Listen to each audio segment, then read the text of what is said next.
All right, welcome everybody. Thank you for joining us for another episode of the Northwest Fishing Club live podcast. Tonight, Todd and I's special guest is professional fishing guide Shane Blair of Blair's Guide Service. Shane has grown up here in Southern Oregon. He's fishing and guiding with his family, specialized in salmon and steelhead fishing on the Rogue, Umpqua, and Chetco Rivers, as well as a few of the other areas. So thanks for joining us tonight, Shane. Can you start us off by giving us a little background about yourself for the viewers out there who aren't familiar with you? Yeah, so grew up in Southern Oregon. It's been home my entire life. My home river as a young boy would have been the Illinois. That was the backyard, the backyard boogie, go down, winter steelhead, a little bit of salmon.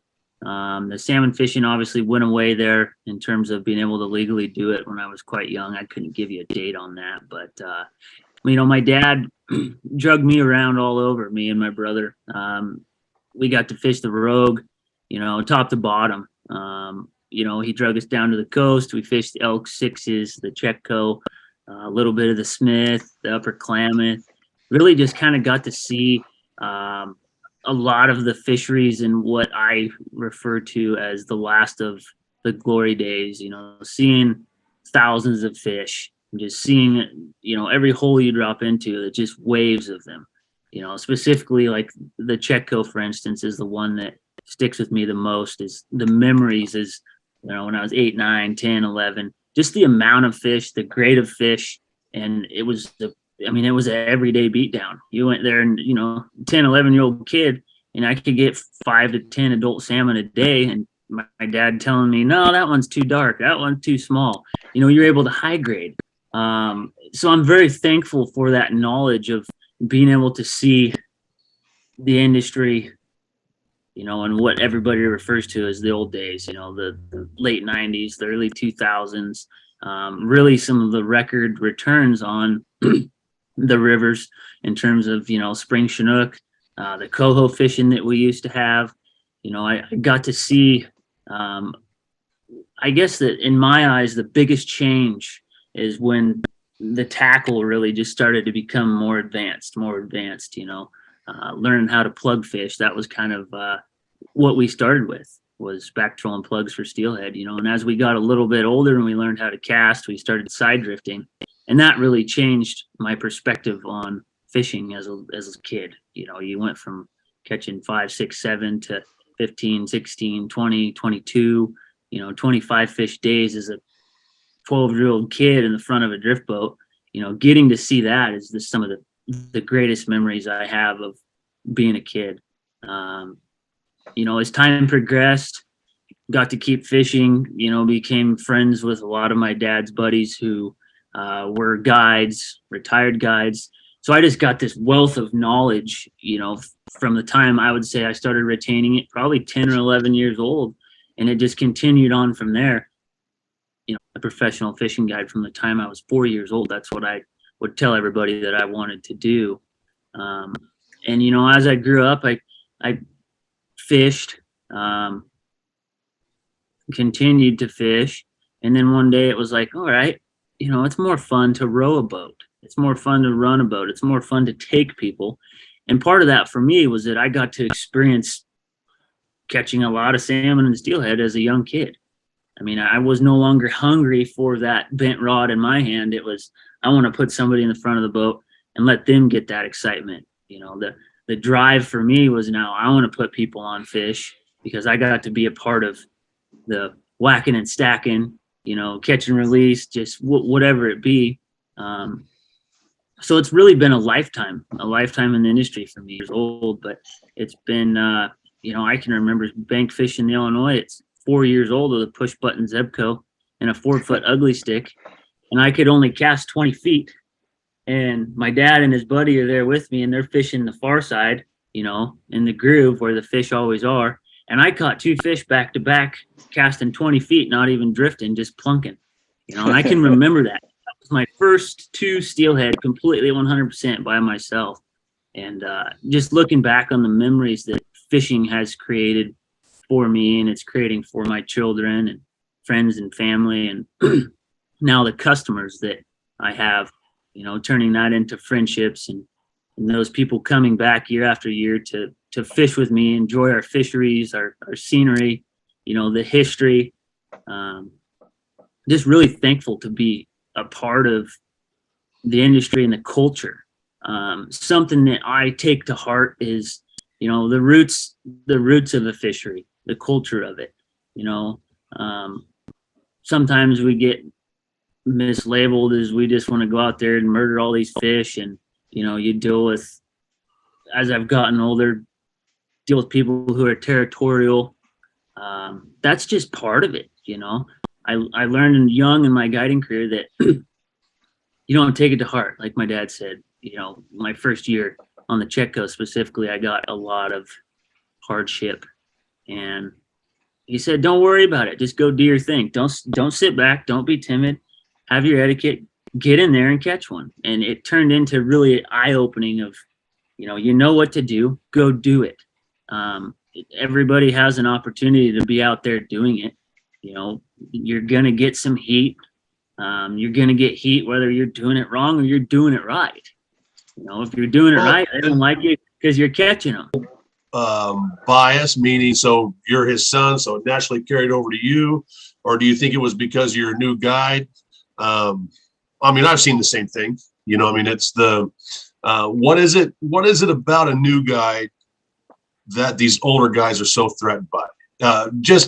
In your personal opinion, what is it about a new guide that these guys just do not like? Is because you don't have enough time on the river and have had enough time to earn that respect? That there's multiple things that come into play. Obviously the roots in that fishery. How long have you been there? I think there's something to be said about, they feel threatened, as in, if you're catching fish, going to call you now.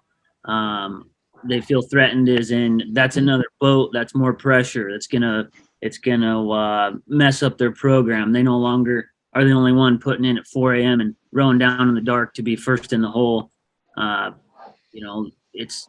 think there's multiple things, and there is, with me, my dad fished aggressively. He fished competitively. It was everybody's river. He was respectful. He wasn't there to cut people off, but it's a battle. It's about the only way to put it. It's a competitive industry. You have. Well, we touched base on it a little bit before we started recording, and we're not going to use that terminology that Stephen was so adamant on using before, but but I think that is it. It's competitive, and one of the ways I look at it is, if I force that's on me. The only competition I have is myself. I either make my guests want to be on my boat, or I force them to go seek out another guide in a different boat. Mm-hmm. And so I really don't, and that's why I don't like, the whole competition. You're not taking food off my table. Mm-hmm. And if you are, that means you're working harder than me. And so then again, it goes right back to look in the mirror and be real honest with what you're looking at. Yeah. Of why are your clients seeking out other guides? Mm-hmm. That's the reality of it. And so that's what I don't, and I know people look at it as you're taking, we're taking food off their table when we first started. And I just don't personally agree with it. And like you said, everybody, we should be able to fish anywhere we want, no matter where we live. The Facebook, if you're not from that area and you start working that area, then it's automatically, who do you think you are? Mm-hmm. Well, you're mad at me because I have more gas money than you and I work harder. What are you really mad about? That you're an inferior fisherman and you're not going to catch as many as me? To me, it just screams. It screams low self-worth, no self-respect. Of, hey, be like you said, be respectful. Do you run your program? Mm-hmm. If your program's 2 drifts through Stanton Park, then let it be 2 drifts and drop out. I give all those. What is it about? And keep in mind, you're talking to the guy that anchored up in Glass House for 3 days. when I first started, because I didn't know what, and I've said this before, I didn't know what a rotation hole was. I'd never fished like that down any river anywhere.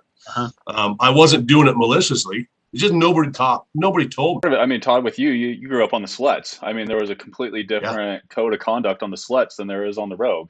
There's a different way of doing things on the Umpqua than there is on the Rogue. Like every fishery and every place kind of has its own set of customs. And I mean, if you're moving around, I mean, anymore, there's fewer fisheries, so everybody's getting more concentrated on places. And so you kind of have to move around, especially if you're a guide, you might be moving around wherever, this river's got a low prediction. So you're going to go fish this northern river this year where it's got a higher return, whatever it might be. Mm-hmm. But I mean, if you're not accustomed to that fishery, you have no idea, you had no idea that anchoring up in Glass House was a bad thing to do until somebody yelled at you. I'd never seen a rotation hole. I've seen it on the bank, but I've never seen drift boats do it until I come fish the Rogue.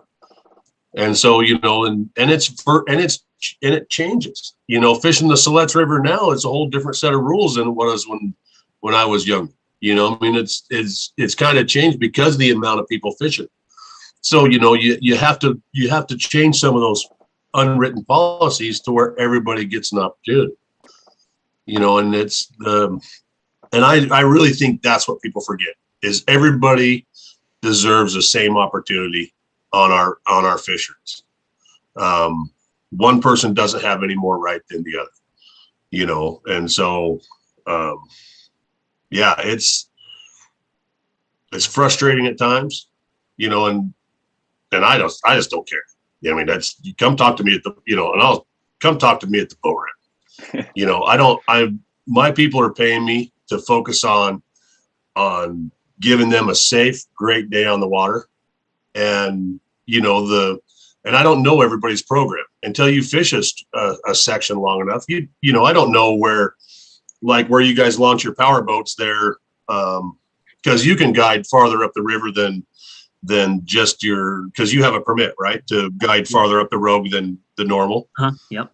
And so, all you guys know your programs of, because you're all launching the boats at the same time. Everybody knows you're going to start at this hole, they're going to start at that hole. So everybody has opportunity and you're not stacked up on top of each other, because that don't make any sense either. You got to work together to some degree. Yes. Yeah. And there's something to be said with the coming into the industry and being new and being aggressive, and, you're going to get heat for it. You're going to have people that don't like it, that you're fishing the top 5 spots,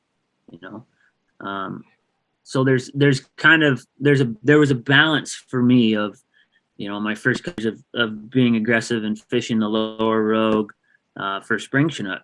There was times where I took a step back and I knew that I knew what time, one of the old senior guides was putting in. I knew where he was fishing, and there was a level of respect that I have for them still carry, because when I come into it, they were respectful to me, Right. It wasn't like, oh, this new guy, it wasn't just like, screw him.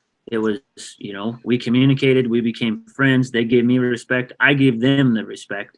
And as time went on, I got to where I was going to do my thing. I'm going to fish where I want to fish, because I have customers that are depending on me to show them a good time, and they want to catch fish. And, some days when you're in the best spot and you beat 3 guys there that thought they were going to get there, that spot didn't fish, and they went and fished somewhere that's on the back burner, the last place they wanted to fish, and they just smoke them.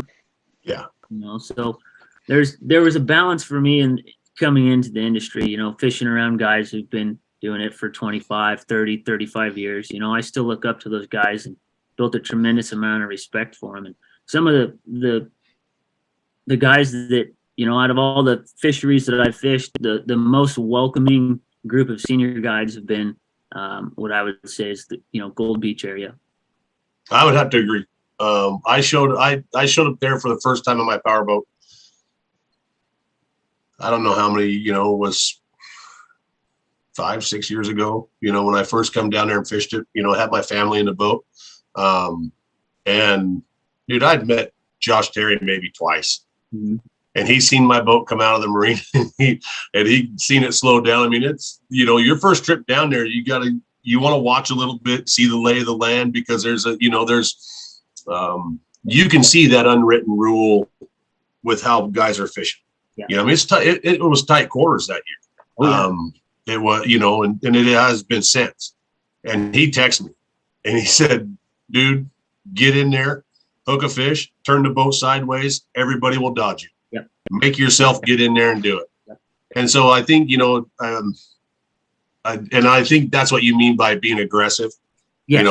There's a million ways, a listener's going to spin what you meant by aggressive. Gotcha.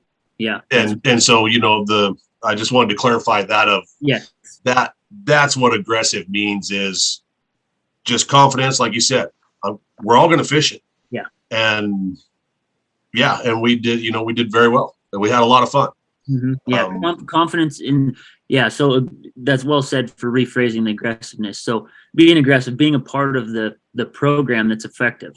Don't go fish the tail out when all the fish to the guys who have already been there for 30 years every day. Well, and I think, and I think that's where I get a little bit frustrated is, we see it in Newport, opening day of halibut season, you're almost better off get a case of beer at a lawn chair and sit at the boat ramp and watch that. I mean, it's impressive. Just because you can buy a $300,000 boat doesn't mean you should be operating one. And so, and we've stressed on this before, it's hire a guide. Yeah. And don't focus so much on the fish, is focus on, hey, I got my boat right here. I want to learn how to fish it effectively, but also be respectful to the people that run, because we've all seen it, that one boat coming up the inside and if you say anything, you're not the traffic police. And who are you to tell me? Well, because you can see all of us fishing together. Yes. Do you go down to the bank and wait for the guide downriver to cast? Or do you just go down there and start casting? Mm-hmm. There's a series of events that happens to where everybody gets to fish. Yep. And more people, I think some people just wake up pissed off and their whole goal in the day is to disrupt everybody else. Yeah. Yeah. But that's, they would learn so much you wouldn't have in those conflicts. Everybody's going to have a lot better day, especially the tough days, right? Where everybody's grinding it. Fish aren't really biting, so you're having to work. Yeah. It's a high. I never understood how much stress a guide was under until I sat in that seat. Yeah. Dude, until that first fish hits the boat, you'll never know it. But I'm sitting on pins and needles. My guts are in knots. It's until that first one hits, it's like, okay, we got it. But it's still to this day, I still feel those jitters of that stress, right? Yeah, you have a duty. You have it. Like I tell a lot of my clients, is we got to go out here in full nature. Yeah. We're at the fate of nature, and every day is different. Right. And that's part of the industry. That's the fishing aspect. Like I tell people too, I go, I'm a fishing guide. I go, we're going to go out here. I'm going to do everything that I can to give you a good time and bring your percentage up all day long. I'm going to be doing all these little things that bring that percentage up for you to be successful. Find the ways that make it most comfortable, the easiest way possible for your clients to have a successful day, whether that success is a half pounder, right. Or that success is a 15 fish day, whatever it be. There's a couple guys. One thing that was said to me by a retired guide now when I first started is he goes, you know what, I'm going to tell you something. You don't want to go out there and be yelling and screaming at your clients, because listen to this, you hook this big fish, you got this 50, 60 pound king on, and you're yelling and screaming and telling them what to do, and you get it in the net and you're pumped, and that guy has just got that guy or that gal has just got their head down, and they didn't have a good time. They didn't enjoy that. Nope, you completely ruined it. But you go out there and you catch that jack, and you make it the best jack in the world, and hooting and hollering and high fives, and they're pumped. That fire is in their eyes that you're there to do. You're there to give them a good time, So the big fish, little smile, little fish, big smile. I've told guests on the boat, it's usually a guy yelling at his brother, or a guy yelling at his spouse, and I'm really quick to squash that. Hey, no, we do not yell. It's a stressful enough situation. And when you yell, all you do is bring more stress into that situation, and then you're going to mess up because you're under an extreme amount of stress. Yep. A lot of my guests don't fish as much as we do, and I remind them I fish almost every day. And so it's easy for me. Everything's calm, collective. And when we lose fish, we woohoo, we high five, and we got real close on that one, and we're going to get the next one. And again, perception, focus on the wins. You put it together to this point. Now we're going to work on getting it to that next point. Because I've seen guides rip rods out of people's hands, cussing, screaming, throw the rod down in their boat, and I'm just like, my God, man, why would anybody pay you to be treated like that? I had a handful of clients when they would get in my boat tell me, the first thing. So last time we were out with a guide, I made a bad cast, and the first thing that they did was yell at me that I was doing it wrong, or I lost a fish and they yelled at me for losing a fish. It's like, I can't, as somebody that was teaching people how to do the fishing, it's like, why would a guide ever do that in the first place? That's not how you're ever going to get that person to come back with you. You're not going to have a fun day from that point on. I mean, if you're a guide, why would you ever do that to somebody? No, I literally just had this guy get on the boat. And, I'm bug and bubble fishing right now. So there's no hook set, just because the flies are so small. So you're just reeling. There's nothing violent about any of it. I mean, it's finesse fishing in a lot of ways. And he went with another guide and he goes, what did I do wrong? And the terminology he used and how light he set the hook was, he flat out said, I hated him from that minute forward. It's always the guide's fault. You degraded me. But once I see your abilities, then I run my boat a little bit different. Yeah. So I'm not constantly reminding you can't cast. Yep. I'm going to get closer, or I'm going to get, whatever I need to do. So once I see that distance, all right, now I can run my boat at that distance from where I want you to cast. So you're not, so they come off the boat with a higher sense of self-worth, and not just they screwed up all day long. Yeah. That's it's a little bit harder now because of how low it is, in the upper river where I'm fishing. And so if you get that close, we have to cast a little bit farther in a lot of the spots, because if you get that, you're going to spook them. But I mean, that's the art of guiding, right? That's what people are. That's what they're paying you for, is to have a good time, and not just constantly Jesus, my 9-year-old nephew can cast way better than you. Nobody wants to hear that.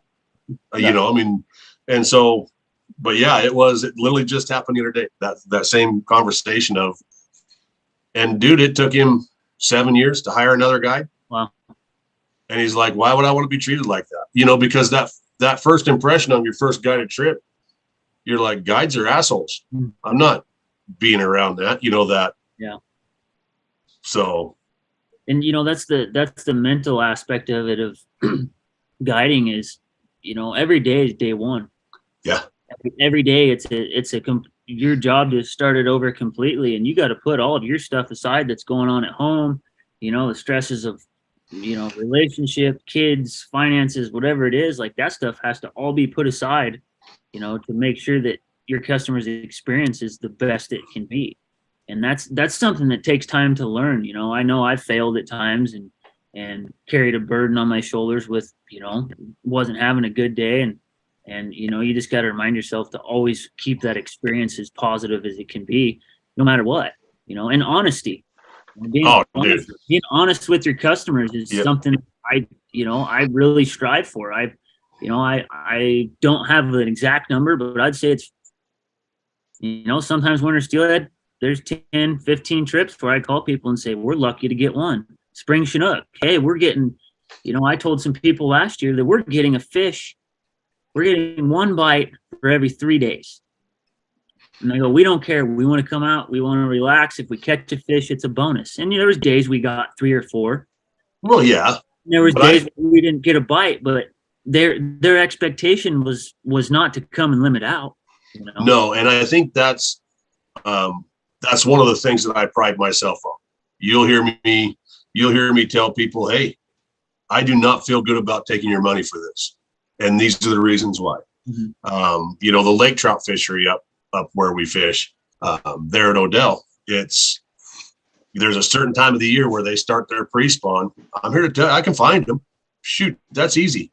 Yeah. I'm here to tell you, they do not want to bite. You know, we're going to catch some 8-9 pounders, but you know, that's not what we do. It's we want that 20 plus. That's what we're selling you. And when I'm not going to sell you something I can't deliver. Yeah. And a lot of people are like, do we have a chance? Absolutely. You got gear in the water. You have a chance, but I don't have any faith in pulling this off. You know, I mean, it's statistically, because that's all we can go off of. Yep. Is what we've been catching up till now. Yep. And I would say I'm far more successful because of that honesty, and because it starts with that trust. Yeah. And once they have that trust in you, get you on the boat, they know, and you treat them with respect. And then now it's like fishing with my friend. I fish with my friends almost every day. I mean, it's really a glorious, just very blessed and fortunate, because I've had those days when I was first started. Me. There's certain aspects of my life that make it uncomfortable at times, and I finally just had to let myself be in the moment. Yeah. It doesn't matter what's happened, like you said, at home with the bank or with anything else. I totally immerse myself in that moment and make myself forget about everything else. Yeah. Yep. You know, but yeah, you had to have those couple bad days where you're like, God, that bad attitude just spread like wildfire through my boat all day long. Yeah. But it's that learning process, that's how you build your repertoire. Yeah. It's a constant learning process. I mean, it's always changing, because the different, types of people you take, different backgrounds, expectations, unrealistic expectations, or, they show up with, I hate this river. I had a guy show up, I hate the road. I never catch a damn thing here. And I said, well, no, I'm going to start with, you probably should change your attitude. I go, smiles create bites. They say, you start smiling, you're going to have a better day. You're going to have better success. And, some people you can't change their mind, and other people you can. And that day specifically, that guy actually never got a bite, and he caught a banana peel. Yeah, see? And the rest of the boat had action, and we caught some fish, and, everybody kind of laughed about it because of it. Just instantly, I just don't like this place. Yeah. No, I tell my guests, positive thoughts bring positive outcomes. Yeah. If you think you're not going to catch a fish, I promise you will not catch a fish. Yeah. Well said. That's well said. So how do you guys manage being tired when you're on day 30 in a row, or maybe you've day 30 and you've had 1 or 2 days off? How do you manage that with guests? Do you try not to let it affect you? I imagine that. But how do you not show that tiredness when you're on day 30 with the guests? 4 Red Bulls. 2 Red Bulls in the morning. Discipline. It comes down to, my routine for me, and probably you guys as well, it's discipline.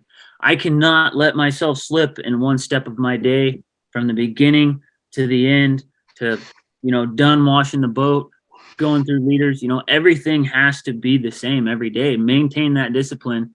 You wake up and you're beat, you're tired. The wind's got you, the sun's got you, the rain's got you, whatever it be. And you just, for me, I always remind myself, I get to live my dream. I get to go fishing today, and I'm going to get paid for it. To me, it's a great sign of discipline, character, and because it's tough. Up in Odell, I try to get to my boat 45 minutes early. It's dark, pitch black dark, and I really don't. All the work's done from the night before. I really don't do anything but tinker. Mm-hmm. And it's ridiculous as that scent container's turned the wrong way. Yep. I just tinker and kind of let my mind wander into I find that if I have that half an hour in the morning of just dead quiet, not talking to anybody, just playing in my boat, calms me down, gets me ready for my day. And so then it's all right, here we go. Let's start it. It's almost that pregame wind up, but definitely it's discipline. You just have to, that's on me, and I remind myself, people are here on vacation. They've spent a lot of money to have the trip of a lifetime. And if I slip a little bit, like Shane said, then that I didn't sell them, I didn't give them what they bought. And the second I let myself down is where I start, that bothers me. As long as I did everything that I knew I could do and attacked it the best I could, then I'm okay with not getting bit. I'm okay with not catching a fish. Because those days happen. If you fish as much as we do, being a full-time guide, I had one of my friends that part-time guides, and he's like, how do you do it? Last year steelhead season there was a couple of weeks there that was really tough. Yes. He's like, how do you do it? And I said, because the day is what it's going to be. I can't change that. Mm-hmm. The part-time guide gets to fish when the fishing's good. Shoot, I just seen Shane got 6 yesterday. Yep. Absolutely. Let's load up. Let's run the trip. Mm-hmm. And so, which, hey, that's why we do what we do is because, I think, we're have a lot of the same thoughts of it's important that people get out and use the resource. Does it clog up the river a little bit more? Absolutely. Yep. But it's important that people are out utilizing the resource, because if those numbers start falling off, it's just more ammo to shut it down. Yeah. Yeah. And so, it's, to me, it's great that, you're not going to stop it. We live in a different way. It's not like, when early on before social media, where it was at the local tackle shop was where you got your information. Now it's there. And so it's just a different landscape now. It is. But it's like we said earlier, we don't get the luxury of fishing for a fish. We have to fish the conditions that we are dealt that day. Yep. I mean, look at, you were explaining earlier, when you were saying that you've never had to bounce around with your, in years past, pretty much everybody knows what you're running, because it works for you and you're very effective at it. Yep. But, what's changed? What do you think's changed this year? Is it that they're looking at so much different stuff now because everybody's using something different? There's something to be said about everybody using something different, because that's the case. I mean, the summer troll fishery on the Rogue, there was many different techniques being used and many different skill levels, on a day basis. You get the day where you get the private guy that comes out one day a month and he gets 6, and the guides have 2 fish on average, and then maybe a couple guides have 5 and 6, and we're scratching our head. And it's the change. Be willing to change. If you start your day off and your program's not working, and it's worked for 4 days straight, and you're seeing somebody that you fished around, maybe you fished around this guy for 3 days, and then all of a sudden that 4th day he is just getting them. What is he doing different? Be willing to change. And I think that with all the different techniques that are now being used this year specifically, is I'll see a group of fish come in, you'll see them on the meter, you'll see 1 and 2s picked off, and then you'll see a flurry, you'll see that bite start to happen, and it'll be on something specific, whether it's just a straight anchovy, whether it's a spinnerbait, blade and an anchovy, or it's 360 flasher, or it's triangle flasher. You'll see those fish hone in on one thing. So there could be something to be said, be willing to adapt. This year was one of the first years where getting in your head and what we normally would say, I'm overthinking it. Well, you had to be thinking, you had to be putting a plan together, a plan B, a plan C of what am I going to do? There's fish out here, they're biting. Why am I not getting bit? So pretty soon it's out comes the tackle box, and your back deck back there where you sit is just a hurricane of 5 different things. Because call that the yard sale. Yeah, you got a yard sale, and it was for weeks this year. I had a yard sale back there, and then boom, you get one and you hone in, and it's like, okay, there's our weight, there's our distance, there's what they want. We turn around, we do it again. Pretty soon we got 2 or 3 fish in the bag and we're feeling good and we're rolling on. Well, the next day you go out there with that setup and it's like, you don't get bit for 4 hours, and then all of a sudden, hour 4.5, boom, and you end up with 6 or 7 fish that last part of the day. Right. And then the other thing that I wanted to ask you is, have you upgraded your electronics? I know a lot of the guys are going to the live scope. And the different live imaging that the manufacturers have now, or have you incorporated that into your boat as of yet? So, or the boat I had previously, I went with the new Lowrance with side scan.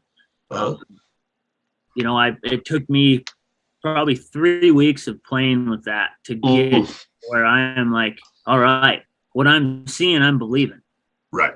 And that's based off of what you're seeing, what the marks look like.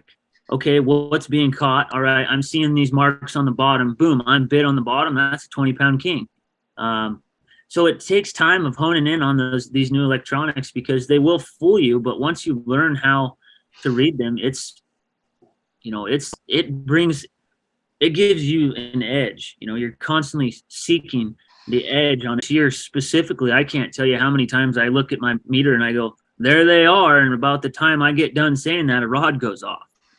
And that's if you're fishing over the top of fish, eventually something's going to happen. Eventually you're going to get one to bite. I agree with you. Up at the lake, I see people that spend thousands of dollars. Have Garmin that rivals mine. Yeah. But they don't understand is they're like, how long did it take you to read that? Still to this day. Yeah. I look at that screen all day, every day, and I've still yet to have it mastered. And that's what, and I don't, it's the trusting it, but understanding what you're looking at, because the Panoptics, the live scope, I have every tool that I need to see it in real time. And my fish aren't moving like yours. They are, but we don't target those fish, but that's what we have the ability to see. If you move your jig this way, you can watch that fish come at you. And, you can see real time if what you're doing is working or if they're just scattered. I got some baits this year and I thought this is going to be lights out. Hang on. Yeah, I'm coming, dude. And we put them up. We put them in every boat. And as soon as you drop it down, that screen was void of fish. And so you cut that off. There goes $20 I'll never get back. Yep. And everybody's like, well, sell it online. I'm like, dude, I don't want to sell a lure that's not going to work here. That's, and so, but we're always up in our rep, our game to find that best bait, or, jig up there. I've yet to put the spoons together. But we keep trying, but we rely heavily on our electronics, but just because you can see the fish, you still got to give them what they want to bite, the right action. I was watching some of Cody Herman's videos this year from up on Buoy 10 when he was recording his fish finder. Is that the Panoptics where he could see, he could see his spread back there. You could see his front rods, his back rods. And then you could actually see the fish come out of the school and follow, and you either turn away or actually come up and hit. So he was calling which rod. That's the Lowrance active target, I think is what Lowrance calls it. Okay. Mine would be live scope. So Panoptics looks a little bit different. It's still real time, but you can't see. The only way I know that the jig is because I can see that rod tip. And I can see that jig move. Okay. So I know in correlation. So I know that's a jig, and I know it's the forward port side guy because of the depth that he's running. But you got to watch the rod tips to see, because it's all on one screen. And then so I got 2 baits on each side of the boat, and then but I've had to catch myself because I can call out, get ready. Well, I just ruined it, and they're like. So I've had to make myself let it unfold on, to have that surprise, because you can literally call it out of, you got him, and it just kind of takes away all the people that I've done it to. They're like, yeah, don't do that no more. I can really see that. I mean, watching Cody Herman's videos this year, I mean, it was literally, oh yeah, back right rod. Here he comes up to the bait. He's following. Oh, it looks like he just struck. Oh yeah, there he is. And you're literally calling the fish out. And ours is different because it's bit me. Well, the other bad thing is, they're jigging perfect. And then I say, all right, so-and-so, get ready. And the first thing they do is freeze. Now he's not interested anymore. Yeah. And so they get lockjaw, and then so now, it's once I see the fish are engaging, I turn the Panoptics off. I don't let you watch it. After that, I put it back to traditional. So you can see the fish move, but not real. I mean, it is real time, but it's not like, Panoptics. You can watch them eat. Mm-hmm. And so, once I see they're engaging, Panoptics is off. Now you get traditional, and you're really just honing in on that mark. So that's neat to see the utilizing those electronics to up your game. It's without a doubt, you're definitely one of them. I really appreciate seeing you hone your craft to that level of success. And now you have your little brother working for you, right? Yeah. Yeah. So that's gotta be pretty. I mean, how cool is that that you brought him into the fold, Yeah, it's neat. It's neat to see. We were both blessed as kids to get to fish as much as we did, to retain that knowledge and carry that knowledge on with us through adulthood, to be able to earn a living and provide for our families through fishing. And he worked for me last year, and it really helped hone him in on not the fishing, but how to treat people.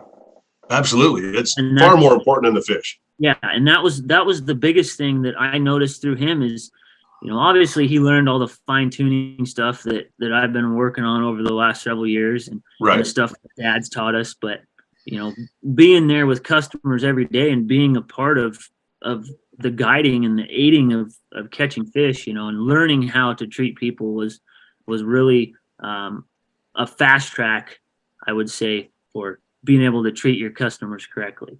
Absolutely. Versus having customers jump in a boat and here we go, we're going fishing.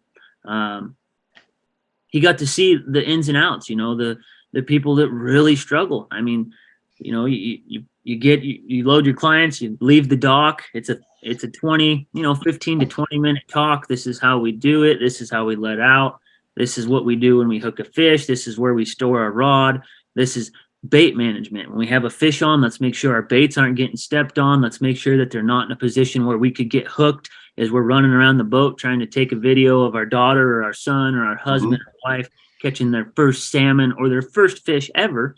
Right. You got to really learn how it all comes together. And it really helped him out. And he's been doing a good job. Obviously, he has a lot to learn. I have a lot to learn. But the people that I've sent him have said good things. The clients that he's built for himself, and he's out there, he's smiling, he's having a good time. He's in the mix. He's being respectful, and he's still learning. There's still little mistakes that he makes. And, at the end of the day, we kind of have a debrief. I talked to him about, hey, what you did right there was pushing the envelope a little bit, or, hey, you just lost a fish and you ran to the bow of the boat, and when you set your net down, you dropped your handle. Like I watched him do it, and he wasn't throwing it, but it just, the noise that it made. The perception that it gave was. The perception could be that he was pissed off and he threw his net down. Right. Well, I know you weren't mad because it's, it's the way it is. We're going to lose fish. People are going to make mistakes. Right. But learning how to cope with perception of everybody that you're fishing around to maintain respect from them as well as giving them respect. You don't want to be out there and lose respect with the people you work with every day. And then you get to go to work and everybody that you fish around hates you. That's the last thing that anybody should want, Yeah. It's nobody wants to work in a hostile work environment. Yeah. And I think it's hard. me, myself, nothing makes me happier than to see the guys around me take the information that I've given them and go way past what I've, the Nate this year, voted 3 at 30 pounds. Man, I've never been able to do that. Yeah, I've gotten one over 30 pounds, but I've never got 3 in one season. yeah. And it makes, it makes me very happy. Mhm. And I'm just super proud of him to go way past anything I've been able to achieve. I don't, that's what I think that's what we all want for each other is, I'll give you, here's the tools that I know. Yeah. It's like us up there, we don't have any secrets between the boats. This is exactly how I'm doing it, where I'm doing it. But he's really honed his craft, and Alex and Nate are the only two that had fish in the big fish pot that we give out this year. I couldn't get a fish over 26 pounds. That's where I staled out, and that's where I stayed. And I guess this is what it is. Yeah. But having that competition, that friendly competition that we have together makes us better as a whole. Yes. You can't be lazy or anything else. You have to go out there and just attack it every minute of every day. Otherwise you're going to get your teeth kicked in, and none of us like that. Yeah. No. It's the kokanee. It's a lot of the same way. Everybody's like, okay, what are they biting on? Like, dude, I'll show you. Between all of our boats, we all run different stuff. And I'll bet you we're within 3 or 4 fish of each other every day. It's just it's more bait placement and speed, and I'm sure, you can't really go by speed, just because of the currents that you fight. We don't fight currents. And so, if it's 1.2, it's 1.2, but people don't look at that line angle. If all your electronics go out, how are you going to fish? We have to. And so, we're paying attention to how far we are from the bank, the landmarks, line angle, it all plays. I think people give up too much on the little bitty things that make up one glorious result. Yeah. Are you washing your spinners every day? Are you washing your Dodgers every day? Like, I'm super tired. And then, we got to drinking beer. And so I didn't. Did you have success? Did you have as much success the next day as you did the day before? That's why we all have soap in our boats. I fished with both of you guys. One thing I've kind of noticed that kind of sets you apart from like the average fisherman is that attention to detail. It's like that hook placement needs to be a half inch to the left to get the spin, it's precise, or whatever it is that you want. It's washing the gear. It's all these little details that go into making that successful day. And just from what I've witnessed being able to fish with both you guys, that's what kind of sets you apart from, your average angler or even your average guide, is those little tiny details. And every little detail kind of compounds on itself. And not being afraid to tie a knot. If that, it's literally, I'll cut it off. I'll cut it off and retie it. If it don't look right to me, and and it's not, like I said, my leaderlings, they're on the straps of my tank tops.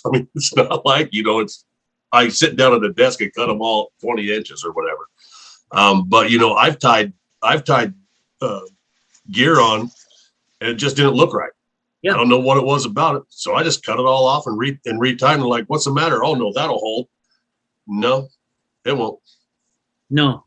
Confidence is important. Feel confident that you fish. And that's something, especially fishing a lot of anchovies, is there's many times where, I start my day, I thread my baits, I thread my extra baits, and we start clipping baits on, and we start going to work, and you're seeking a certain spin.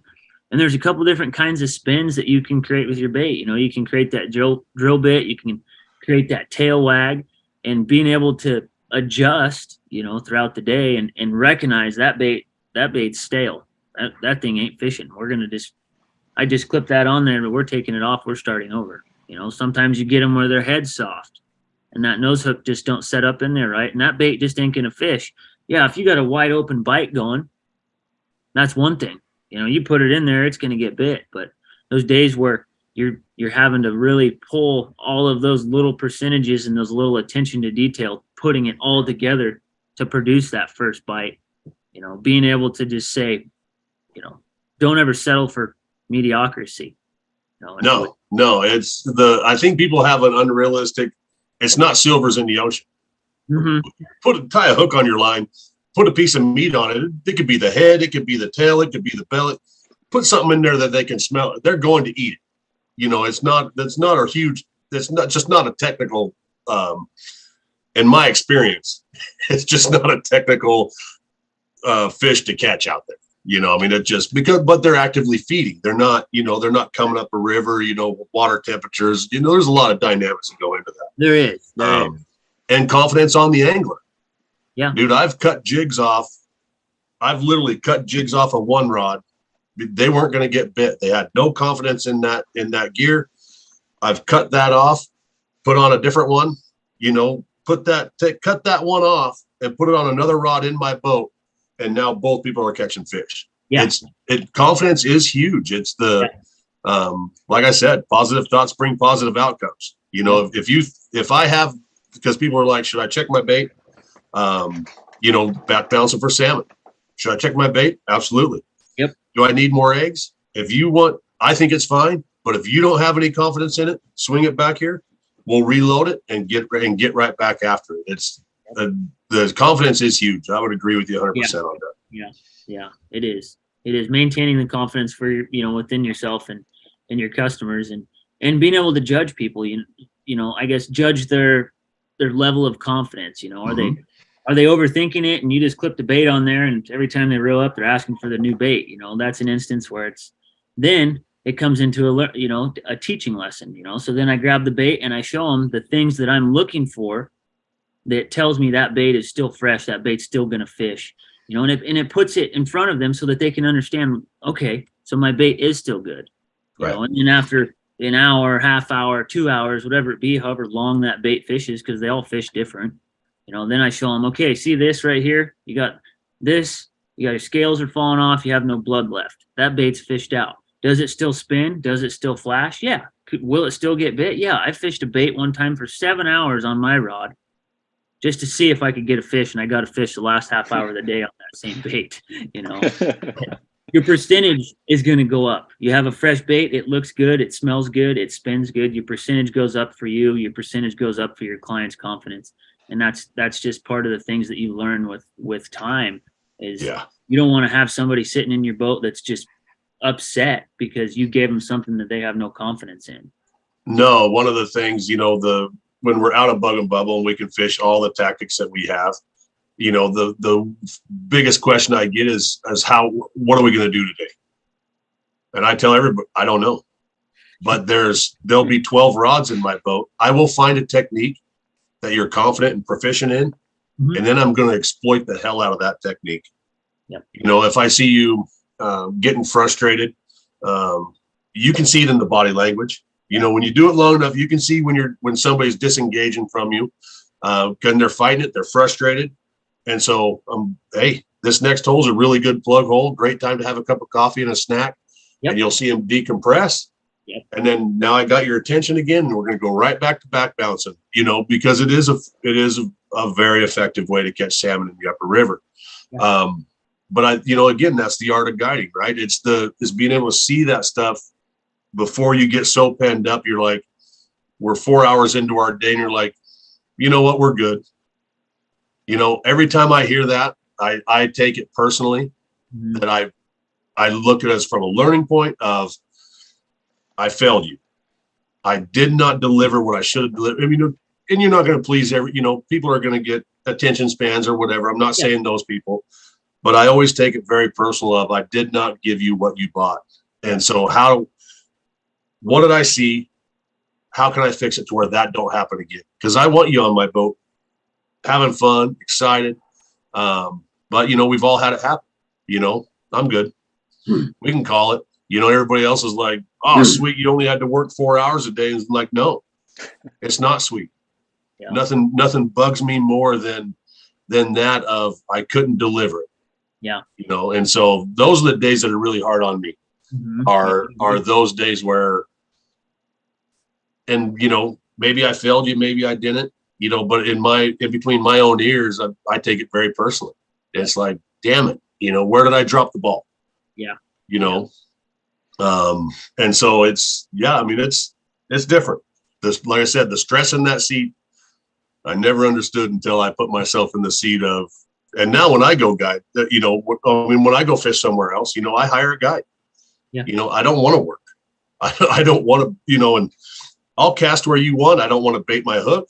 I don't want to fillet fish. All I want to do is go fish. And I'm fully prepared to let you be very good at what you're good at. Yep. Yep.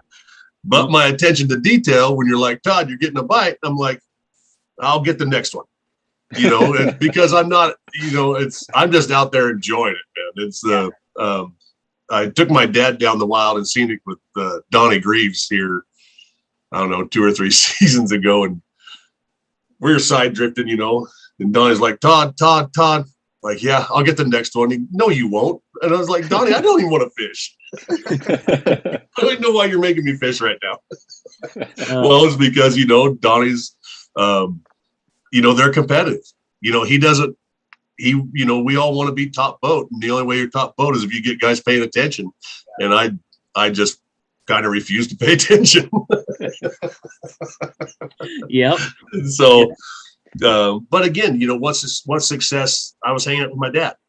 I was having that time with him, and that meant more to me than catching another steelhead or salmon in the world. It was just that, that's what I was there to do, is just enjoy where we were at. Yeah, you were there for the, and that's where the level of understanding what are they there for? What does your customer want? What do they want their experience to be? Do they want their experience to be, well, we brought 4 big ice chests. Yeah. Okay. Well, hopefully we can use them, or is it, hey, I haven't got to fish in 10 years. I just want to get out and enjoy the scenery and have a good day. And it's, it's sometimes you can gauge how, obviously how hard can you fish? I'll ask people, do you guys, hey, if we get a fish, do you want to pull over and take pictures, or do you want to, you want to get right back at it? Go right back to it. And it's, well, we came here, we want to catch fish. We'll get pictures at the end of the day. All right. Yep. I let them know. I said, well, the tempos can pick up then. I said, if you guys want, I said, the tempo can pick up and we can really get to work on it. And then there's those days where that one fish is a half-hour picture taken and the high fives. And that was the experience that they wanted for that one fish. And most of the time, those days you pull over and you do your thing, you go back out there and boom, you got another one right away anyway. Right. So there's the pressure of trying to stay in there and keep producing fish. It's like some days, man, you don't even need to have it. You just go out there and do your thing. No, and I make a game out of everything. When we're in May, when we're jigging for kokanee, we call it prison rules. It's when you see them boil, everybody casts it. I don't care where you cast. I don't care where Steven casts. I want everybody casting to that boil. Yep. So it's constant crisscross applesauce. I mean, it's chaos. Yep. And it's one of the funnest things, everybody loves doing it. And then when we troll for them, the back 2 seats, that's who reels in all the fish until you lose one. And then you get put in timeout. You rotate with the person behind you. And then the peanut gallery starts, because now they're batting against you because they want to be back up catching fish. Dude, the laughing and the camaraderie is that's one of the funnest things for me, is to see the whole boat get together, peanut gallery, everybody. It becomes about fishing and not about what's in that gill bag. Yeah. I had the pleasure of, one of my greatest friends and mentors, Jim Biddle. He told me right when I started, success is not in that gill bag, kid. Yep. And so probably the best advice I ever got when I was first starting was that. And so, like I said, I really focus on making it a game. It's just fishing. Yep. We're here to have a great time and go fishing. It's a little bit, it's a lot different than what you do, just because of how much you have going on around you, as opposed to what I have going on around me. We're sitting on anchor, in a spot lock, almost all day. Yep. your attention to detail working where you work down there, you can never, not that I ever drop my guard, but I mean, it's just amplified in your fishery as opposed to, there's so many different variables. So Shane, when are we doing prison rules down there in Gold Beach with you for the salmon? Tomorrow. I've had similar instances where you get a group where it's, we want to go fish for fish. We don't care what rod it is, and it gets to be fun when it's that way, because you get the guy who normally isn't the hot stick, and he can't land nothing. We fished all over and he can't land nothing. You get, my favorite is you get the couple, and you get the guy and the wife, and the wife just can't do wrong. I mean, she puts her stuff out there, she's got another one, and you get, the husband's over there, he just shaking his head. She's got another. I just fished a couple for 3 days, and it was actually that way. His wife, she is just incredibly fishy, is the terminology I use. Like she just knows how to get them, and the rod's in the rod holder, and she's still she's sending down those good vibes. I don't know what it is, but it's just hand over fist. She's getting them, and he's struggling, and it's always fun to see that camaraderie between them. The kind of the competition and seeking, just making the experience that much more fun for them and me as well. Because they're not hung up on, I got to get my 2. I just got to get my 2. I got to get my limit. It's just having fun, and that makes the experience so much better for all of us, as well as, you appreciate the fish more when you're not so hung up on just filling your bag. Well, and what is it? I tell people all the time, I said, what is it about the limit? It could be 1, it could be 2, it could be 5, it could be 30. What is it? I think people just love saying, I got my limit. Yeah. It's like, I mean, it's like, I just don't understand that. I mean, because, we get the calls, how many can I kill? Mm-hmm. Well, if you're fortunate enough to catch a couple hatchery fish, you can be done. And then it's always, the 9 o'clock in the morning. And you're like, if you kill that fish, you're done fishing. Yeah. They're like, oh, well, what? Yeah. No. I get that all the time. If you tag that second fish, you're not fishing anymore today. The days. And so they don't realize that aspect of it a lot too. So you're going on a boat ride after that. So do you want a boat ride or do you want to keep fishing? It's completely up to you. But once you catch that limit, you're done fishing. Yeah, that's a misinterpreted one very often. The times you're fortunate enough to tag out, or that first client tags out, it's tell them in the morning, it said, hey, your limit is 2 adult fish. You catch 1, you keep it, you put it on your tag. You catch another one, you're done. Yeah, you can hand that rod off to, whoever else is in the boat if you want, or you can release that fish. And it's totally, I understand. And then the next fish they get, they put it in the bag and we bonk it. And I go, all right, I'm putting your rod away. Oh, you're serious? It's like, yeah. Serious? And then I got to act like a cop and say, hey, it's my livelihood. I'm captain. I'm in charge of your safety, your well-being, you following the rules. If you break the rules, I'm breaking the rules. Well, and I think people don't understand that aspect of it I don't want to say we're held to a higher standard, but morally we are. We are the authority of knowing, and if we're willing to let that slide, I've seen a couple posts on the party fishing after somebody tags out. They still have a number of rods out. I've seen a lot more of those posts this season than I think I have in years past. Yeah, same here. And that's concerning, especially, I don't accept it, but I can tolerate it a little bit more out of a personal boat that doesn't really, not an excuse or, a get out of jail free card by any means, but, it's our job to know exactly what's in that regulation book. We are professionals. And so, we have to lead by example. Yeah. And I don't know how true it is, the comments that I was reading, but apparently it's guide boats. And to me, that's concerning. That's as a guide, that's not how we want to conduct business. We have to hold ourselves to a higher standard of knowing, I saw it a bunch on the Upper Rogue all the time. You would see 2 guys fishing in the front of a guide boat. and they're towards the end of the day, and then they pull up to the boat ramp and they've got like 5 fish, so the two clients limited out. The guides got one fish and they were fishing for that last fish, but they were still fishing 2 rods or even just one, but they were still fishing for that last fish, even though both clients were still tagged out. And you saw that a lot, Right. especially with the older crowd, it seemed like. Yeah. I've never really seen it very much. Usually the guys that were tagged, for the most part, I don't think it's either I wasn't paying attention and didn't notice. But I would say I seen it more over on the coastal rivers for fall salmon out of drift boats and those couple rivers that looking back now, you're like, yeah, that was probably shouldn't have been fishing that same hole. We've been turning fish back. Brady was, I got the pleasure of fishing with Brady over there for the first time.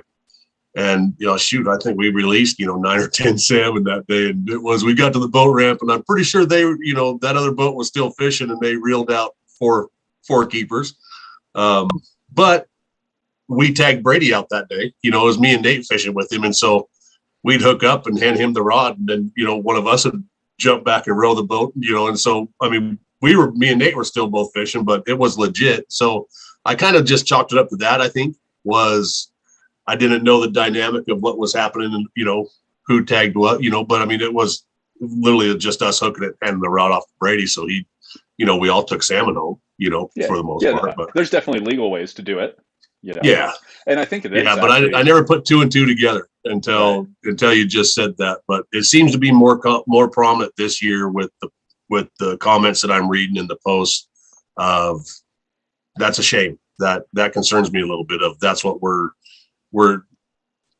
letting be acceptable because it's not acceptable.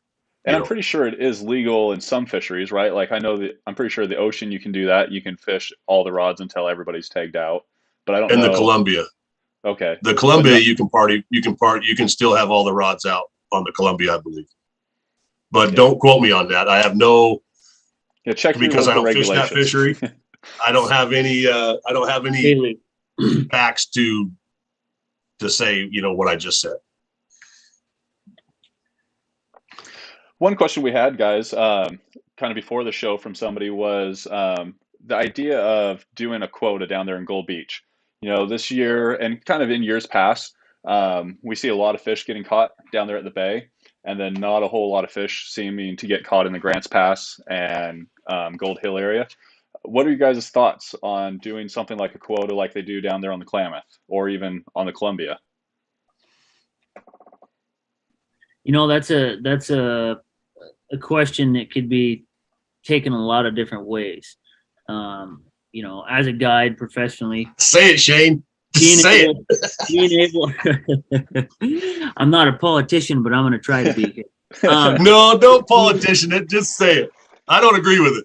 Being able to retain fish is an important aspect for our industry, but as well as the culture of the fishery.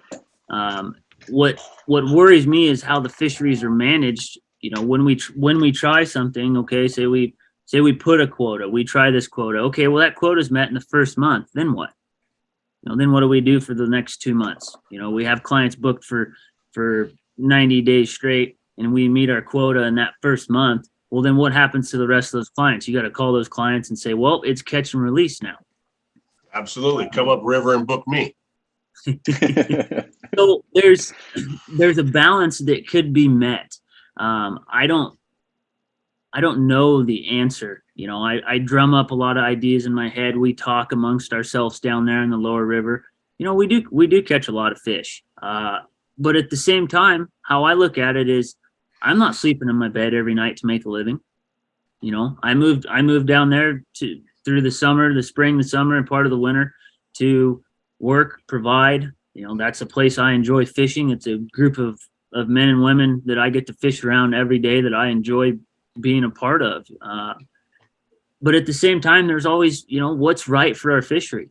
And to me, there's not an answer because I personally don't see enough study on how many fish are actually retained in the lower Rogue each day. Is there somebody there counting how many fish we're catching every day? No.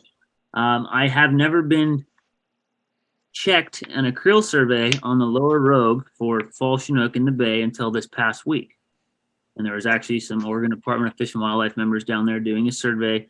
How many rods, how many customers, how many fish were released, how many fish were kept. So I think that's something they're going to start working on, and that might be something where down the road public comment comes up of, okay, here's our options. Do we go to 1 fish and 5 jacks, 1 adult, 5 jacks? Do we do a quota and then cut back our, like they do on the Klamath, once they meet their quota, it's no longer adults. You can only keep jacks under 22 inches. The reason that I feel that works so well on the Klamath is talking to the guys that fish that, regularly. The lower Klamath specifically is they make up for that no retention with numbers. Those guys are getting 10, 15, 20 fish days, and they're only able to keep a 22-inch jack, but those guys got to put smiles on their faces and bend rods all day. If we were to go to a quota on the Rogue, are we going to be able to bend rods all day? Right. Because, I think we saw in the Columbia, they closed the whole thing off. So what I don't like about that is when I hear that phrase, my mind automatically goes to, so I'm going to put restrictions on Shane down in the bay, because he can, pick any of the great guides down there, Josh Terry, Chris. Yeah, I mean, there's a bunch of great fishermen down there. Yes. Those guys get a lot of, what they don't realize is it's not the same guest in their boat. They're keeping 800 salmon a year. These are different people in these boats keeping. So, is it you're afraid one person's keeping 40 salmon a year? Or is it, I'm going to put restrictions on Shane in the bay so I have an opportunity farther upriver because I don't fish the bay? Or are we doing it? I'm with Shane. If we have the data to back up for the resource to shut the fishing down, then if he can't fish the bay, I shouldn't be able to fish Grants Pass. Yeah. That's why I don't like that question, because it seems to be more times than not, it's an upriver fisherman saying they're catching too many fish in the bay. I don't have an opportunity in Grants Pass, and I don't like that talk, because it's not a resource conversation. It's an opportunities conversation. Those are two different things. And so it is, like Shane said, it's a hard one to answer, but I don't like that. Dave, he said, should we, because I said the guy, we catch the majority of the fish, and it's because we fish more. Yes. But it's not us fishing. Yep. It's our guests catching the fish. Yep. And so should there be a restriction on the amount of guides, or, I don't think it's a fair thing to say that a guide can only fish the Rogue River 40 days, 30 days. I mean, so there's more opportunity for everybody else, when now I'm getting punished because I've honed my craft to an excellent level and I can catch fish. You're getting, we don't penalize me for being good at what I'm good at. Yeah. But if it's a resource conversation, like I said, by all means, if it makes sense to shut him down in Gold Beach, then you have to shut me down in Grants Pass, because that's not fair. No, and that's something that ruffles my feathers deeply is spring Chinook. Okay, we fish the lower river down there. We fish it for 3 months. We can't keep a wild spring Chinook till June 1st, right? So we're down there fishing. Right. And we get mortally wounded wild fish. We get a fish up next to the boat and it's just bleeding everywhere. You cut the hooks off. You watch that 25-pound springer sink to the bottom. It's a heartbreaker. But I could be done fishing down there and I can go up to, the upper Rogue after July 1st and kill that same fish 2 a day from Dodge Bridge down. So it brings. But I got to stop you there just for a second, Shane. But all the data would suggest those springers are already past you by that time.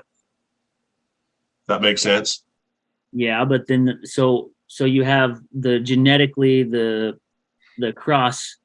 Right. That Fall- summer yeah. summer fisher. Right. So they were working on a study the last couple of years doing tail samples. So taking a whole punch of a tail of wild spring Chinook through April and May. I was part of that project. You put it in an alcohol vial, they take it, they were doing DNA tests on it to try to get a better understanding of when the genetically true spring Chinook were entering the river.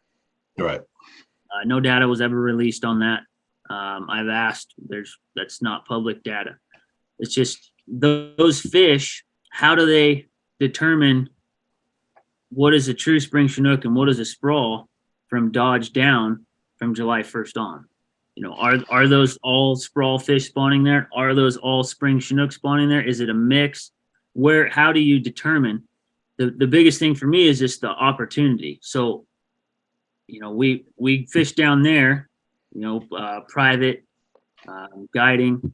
You're not allowed to keep them, but you can come up to the upper Rogue, and they're determining them as a summer run fish. And personally, under my belief, I don't think they all are summer run fish. I think it's still a commingle. It's a mix of fish. And that's why that run is there anyway, because you have early fall Chinook that came up to, I guess, a late spring Chinook or a spring Chinook that spawns later in the year. Right. No, and and that's what we're trying to stop with with these, I agree with you on a number of levels there. But I think the important thing is this is what we think. Yeah, exactly. Like you said, until that study that you were a part of comes public, there's a lot of your mind wanders. Yeah. Your mind wanders of, what this is. But if you just look at the timeline, you can kill a wild fish after what you said, June 1st. Yep. And so that springer, if that springer's already past you, I can't kill wild fish up here until after July 1st. Mm-hmm. But I will tell you that look what we had happen here, 2 years ago? We couldn't kill wild fish until July 10th. Mm-hmm. So what that, and this is all speculation, just what I think. I have no factual data. I'm just going with what makes sense in my mind. Yes. So I agree with you. So if they back that date up here on me, that would mean they're not past you like they originally thought. Otherwise, why would they back that date up on me? Mm-hmm. And so maybe, that's where I think there's a lot of truth in what you said. There's, but we need the data, and we, I would be really interested to see what that data said. It was done for a reason. Yes. But I don't know, there's something going on there. As guides, we're on the river every day. So we're seeing, you can tell a late springer, especially in the upper river, you can tell a late springer. It's going to be darker. It's going to be softer versus one of those fresh fall or summer kings that's up there that's chrome bright. So I guess, where is that data? Why are they not taking, if they really want that data, they can come to us at the boat ramps and take a scale sample or a head or whatever they need to get that done. They could have a box there for us to dump that in every day and somebody can come and collect them. There's a lot of things that can be done to help collect that data for them too, to figure this out for us. This is one I'm going to write down and do more digging on, because yes, by all means, they should have, if they bump me back 10 days, it makes sense from, if you're just talking a resource, and I agree with you, nobody wants to, wild steelhead, we've all thrown fish back to sun because it wasn't legal to retain them. Yep. But you're looking at such a, on a bad year, and I have to reference Odell just because it's my number one fishery. I boat over 400 lake trout a season. Last year I killed 4, and we are adamant on zero retention on lake trout this last season. And so really, it's horrible, to have killed that fish. For me, it's, you're allowed 1 a day over 20 24 inches. And so it's perfectly legal, but, we don't do it because we see it in real time. It's of what the resource is, right? And, in the whole, out of all the springers caught down there that between the guides and the sport fishing, everybody is a collective, is it as bad as, are we killing 1,000 fish in a season? They're mortally wounded with stress, took a bad hook. You catch enough fish to where one's going to get a bad hook. The odds are just, they're there, right? Yep. And so, are we going to have a policy change for, a handful of fish that we catch, the mortality on those? Does it warrant a policy change, or is it just the circle of life of the crabs and the other animals got to eat too? Mm-hmm. The wild trout on the river, especially right now. I went to crimping my barbs on the single egg hooks because they are engulfing them things to a bad level. And so, we can, it's not the end of the world that that we lose a steelhead, but I'm not willing to kill 15 trout. Exactly. To not lose a steelhead on a barbless hook. I'm just not willing to do it. Do you think the numbers are so far out of line that it does warrant a policy change on that as far as killing wild fish and having to throw them back dead? Or is it just a shame and it goes against our personal morals of we do not waste food? What I mean? Yeah. So there's obviously morally, and there's a term that's used that's social versus biological in terms of right. wildlife, so some of it is social, it's wrong. Yeah. It's a heartbreaker. Right. From a biological standpoint, that's a tough one to come up with a solution, because it comes down to integrity. Well, every wild fish I caught for the last week, all was mortally wounded, and we decided to keep it. So how I wish there was a way that you could keep a mortally wounded fish, when it happens, say it's 5 a year, say it's 10 a year, say it's only 2.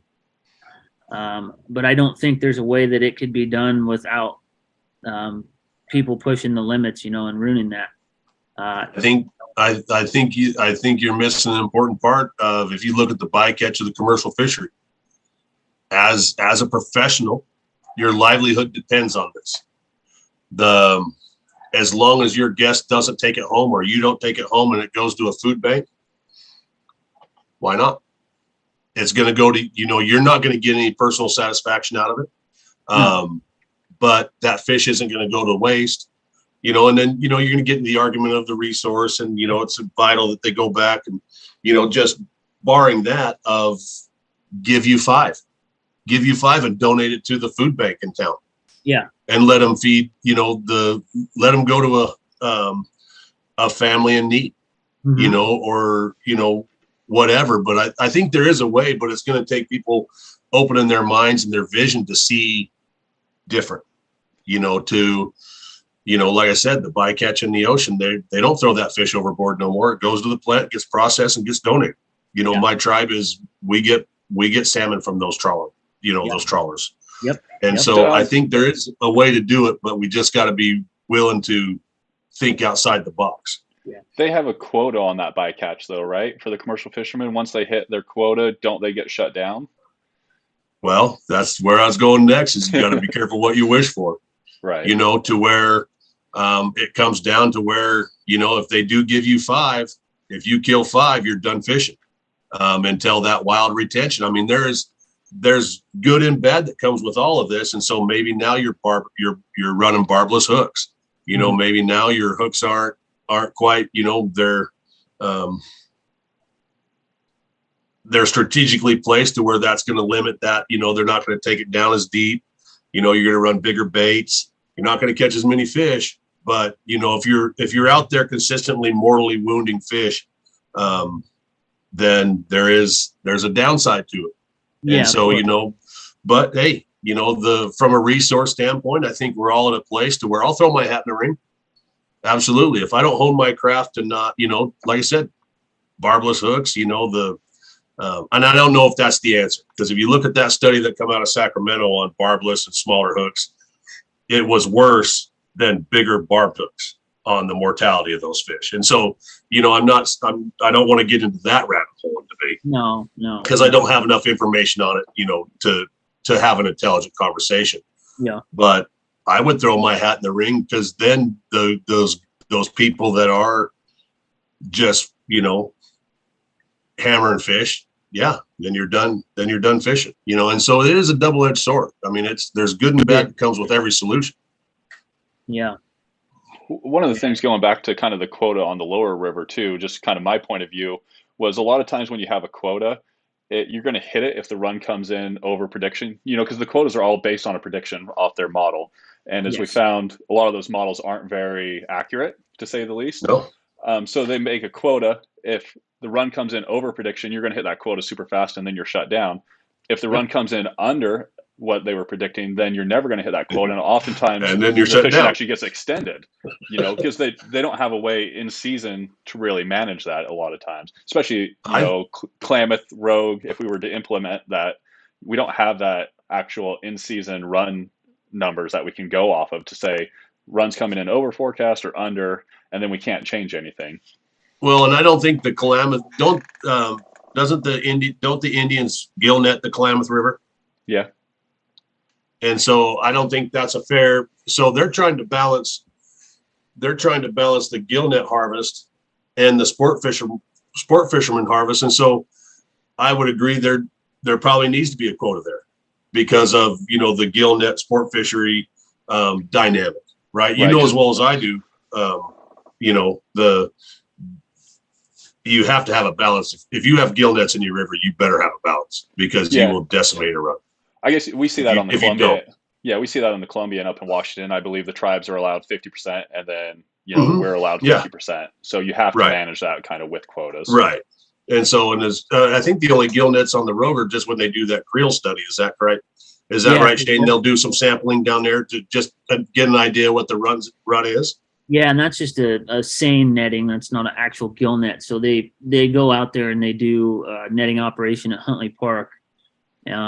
And I want to say it's either every Friday or every Thursday after July 15th. Don't quote me. Oh, so they're not killing that fish. No, they're not killing those fish. Got you. Okay. So they do a seine netting. They bring them in. They take measurements, so on and so forth. I don't know what the mortality is from. If there's any mortality from them doing that with those fish, stressing those fish out, where that takes it, but not a gill net, just a seine netting. And that is a good way to collect data, but also, what if those fish don't keg up there? What if they go up at right before dark or first thing in the morning? So it's I don't think it's reliable, because you look at the hatchery fish that went, the steelhead that went to the hatchery. Yeah. I should be catching more than 2 or 3 a day when I go bug and bubble fishing. If you look how early those fish came in. Yeah. And they're already in. Yeah. And so I that's what makes me think that it's not a reliable source for data. I do. Like you said, it's maybe they all kegged, the water temperature was perfect right there when they did it, so they all kegged up there. So definitely it's needs something different. Yeah, and the water temperature, fluctuating 1 to 2 degrees down there on the lower Rogue, it affects everything and how those fish behave. Do they acclimate in the bay? Do they blast on through? Do they slow down in Lobster Creek area? Do they slow down in Agnes? It's really been an interesting year this year. Everybody's been struggling to find consistency with where the fish are. It's like they're there for a day and then they're all gone. And you talk to the Department of Fish and Wildlife, and they're hardly getting any fish in their nets. And that's just that would tell you those fish are coming in and going right back out. And I've seen it on the Silettes. Mm-hmm. The water temperature is not right. They'll come in, go back out, and then next time they come, before you know it, they're ready to dump. Yeah. And I'll be surprised if they make it out of tidewater before they dump. They spent their whole cycle just right at the mouth because of that temperature wasn't right. That's become more and more common for the late coastal run. So, you're getting those dark fish with mature eggs in them. Yeah. And so that's definitely happens, with that. How hot did you see the bay get this season? That's probably still there. I mean, it's still hotter than hell here. Yeah, our temps, Agnes temps have cooled off to more closer to a typical September, 66, 67. Right. We had extremely hot water for a while through most of August. In terms of, we didn't really get that cooler water snap that when they increased the flows, it cooled off a couple degrees, but it wasn't much. We did lose fish. Fish went up, which, that's why they do it, and it's good. They need to leave. But I would say the hottest, I want to say 74, sustained from that 70 to 72 for a couple weeks. And that's when we saw, I don't really know an exact number, but legitimately thousands of adult Chinook acclimating in that bay, between jumping, metering. It was quite a show. And, the amount of fish that bit was, I don't even know if it was 1% of the fish in there bit. It was, right. You were seeing 1 to 2 fish hooked every half hour. And there were so many, you could not count how many were jumping as you looked down the bay. It was 15 to 30 fish jumping at a time. The place was a lot. Jesus.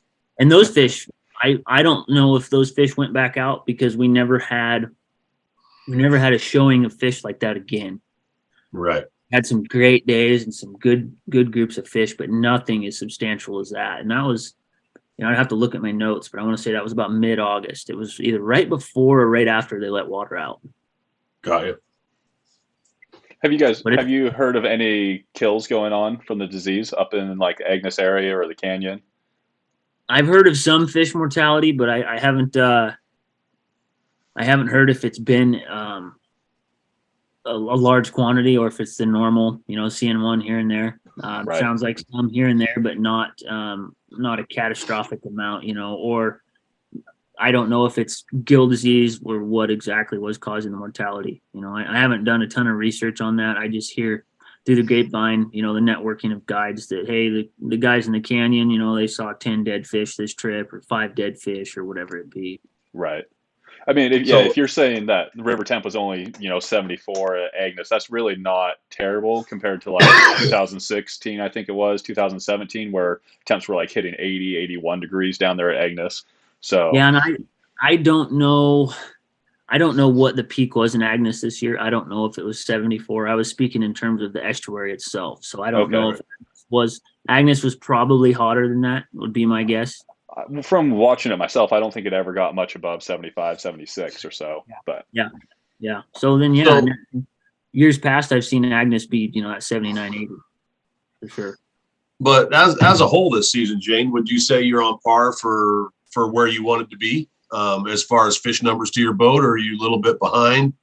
So in terms, I've actually been asked this quite a bit this year. Looking back at this year, my counts to the boat aren't as high as what I normally or what I would expect, right. Which is interesting because the numbers of fish that we're showing in the bay seem to be excessive from years past. There's a couple different things that I kind of make accountable for. That is just the way that the estuary has changed. It's much wider. There's much more room for those fish. We had that dredging operation in there that is really beneficial, creating some deep water, creating safe navigation. Very thankful for that. But there was just a lot going on in the bay this year. There was a lot of water. There was a lot of area to fish, so we weren't seeing those fish concentrated. We weren't seeing those red hot rogue bay bites like we all are used to. We were having some good bites. We were picking off fish. It was very, very sporadic. Yeah. There was no rhyme or reason. Normally you can find an area where you can really work it over and find some fish in that same 100 feet. And there was one spot, where the deepest part of the bay this year where you could do consistently if they pushed into there, but they had so much room. They were so widespread. And with that, it was tough to put up the numbers that, obviously not everyday numbers, but it was tough to put up those big days. Right. Really working for them. So In terms of fish, it seemed like there was a sufficient amount of fish. What I'm seeing in the Grants Pass area is concerning. Very low numbers of fish. Are they going to show up late? I don't know. Are they just not biters? I don't know. That's something that I wondered down there in the bay this year, with just how different the techniques that we had to use to be successful. It was like we were fishing for completely different fish this year. Yeah, I would agree. From the reports that I've heard, it is concerning. But these are very, these guides are consistently, they're good fishermen. They, consistently they put fish in the boat, and they're having a really hard time. But in saying that, I took my nephew fishing here for, after, it would have been late July. Lots of fish rolling, not a lot of fish biting.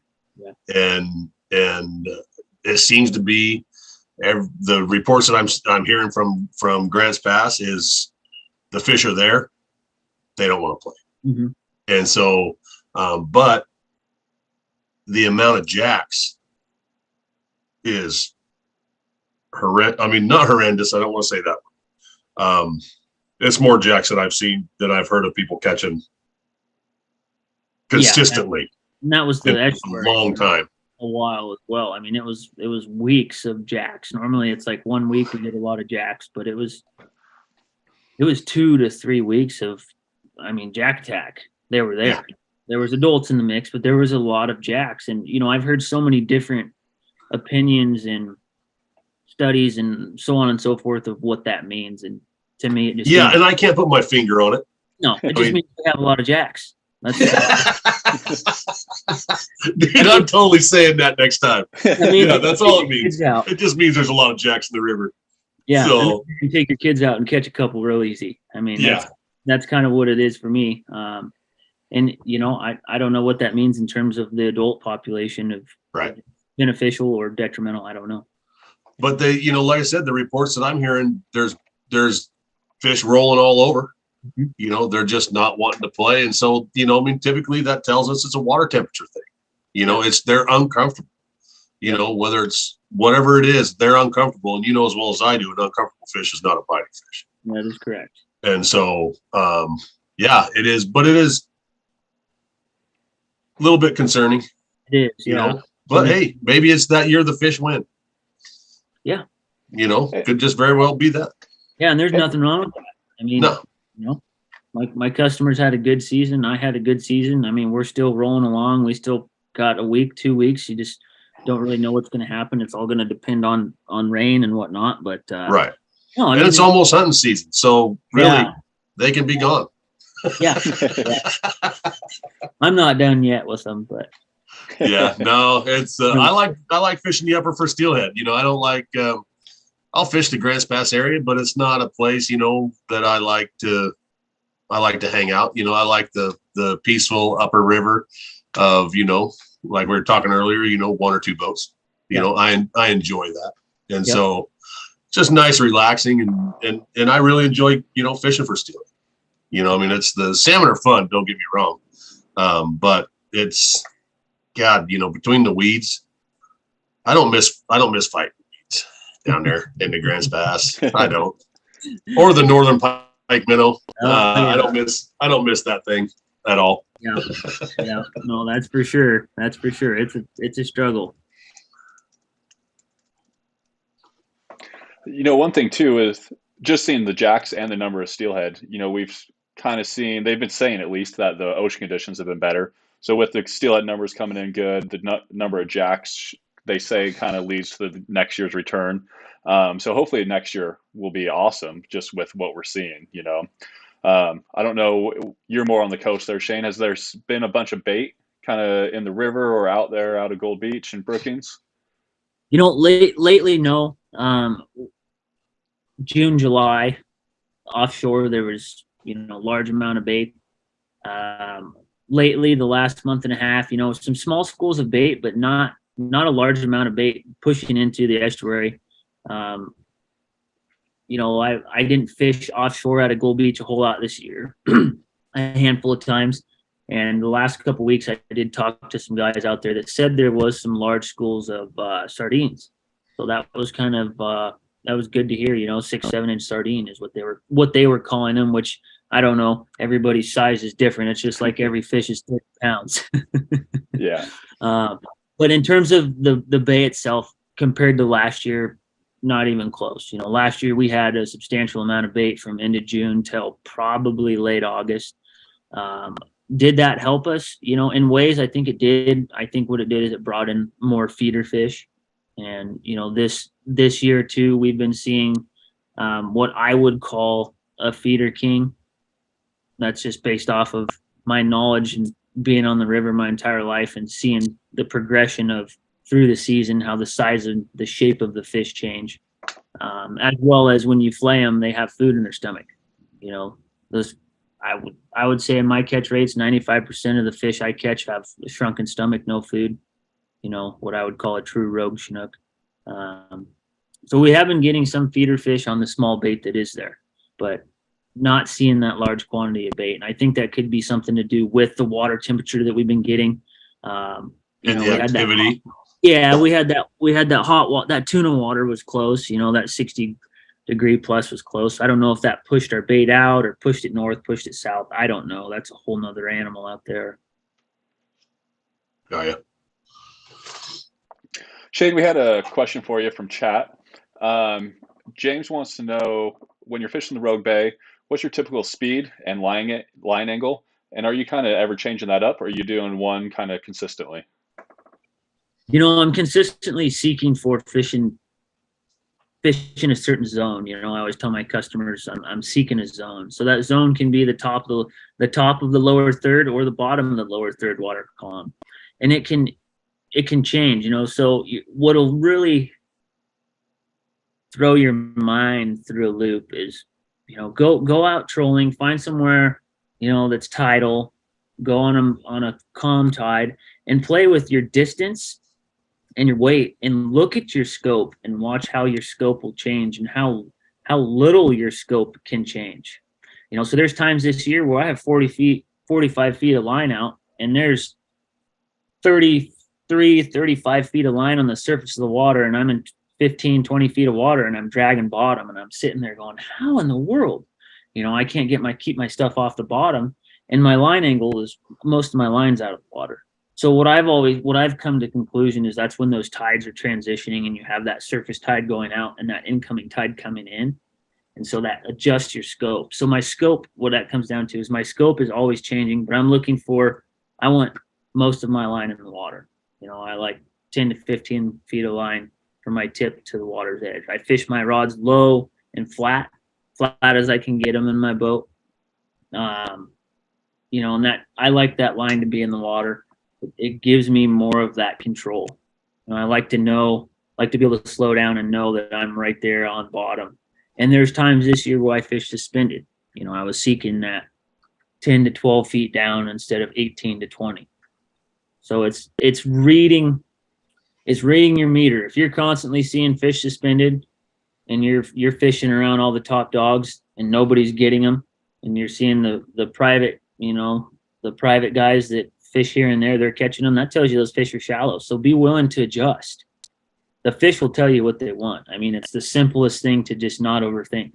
If you're fishing the bottom and you're dragging bottom and you're getting bit, well, keep fishing the bottom.